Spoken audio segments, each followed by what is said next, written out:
Alright, this Ask Misty comes from a drag queen that made a name for herself in a big city where she started doing drag.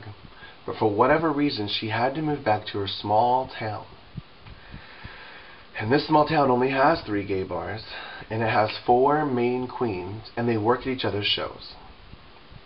And she wants to know how to get out there, and how to get exposure, and how to get booked at these small town bars. They've all seen her perform. They think she's beautiful, they think she's nice, they think she's talented. But these girls book each other. And I totally get it. I totally get it. For example, I have a show on Sunday nights. And if one of my friends has a show on Thursday nights, and she books me at her show, I'm going to, of course, do the favor and book her at my show, if I can.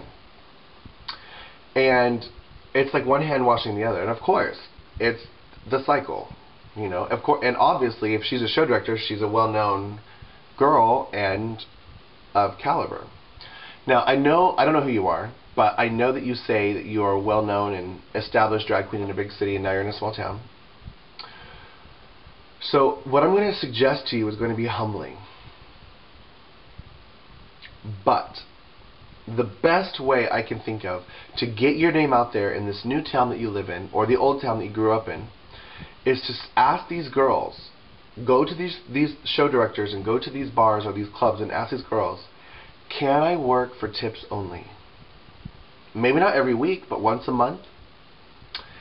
And I know it's hard, and I know that it's humbling, but if you're already established, you already have your hair, you already have your makeup, you already have your costumes, this is not going to cost you anything, except for your ego, to be working for tips only. But if you go and you work for tips only, nobody has to know in the audience. I'm sure the MC won't be like, ladies and gentlemen, we aren't paying her because we don't know her or whatever. It's just something that you would know. And if you show up and you work for tips only, you're going to prove yourself. You're going to get a name for yourself. And this is the best exposure that you need and want. And working with these girls, you're going to become friends with them. And then they'll be like, hey, there's a party going on for whatever, they need 3 drag queens, would you be interested? Or, you know, Friday night, so-and-so's going out of town, can you take her spot? And that's how you're going to get your name out there. It's just going to be humbling. But it's only humbling because you're already established. Every drag queen, when they first start, that's how they start. And you probably might have forgotten that, but most drag queens, when they start, they have to work for free for several years. And it's even harder for them because they're getting their costumes, they're getting their hair, they're getting their makeup, and they're establishing their wardrobe. As they're spending all this money, they're not making any. But you already have it. So I think that you should swallow your pride, go to them and just ask. The worst thing they could do is say, no, we only need 3 girls a night.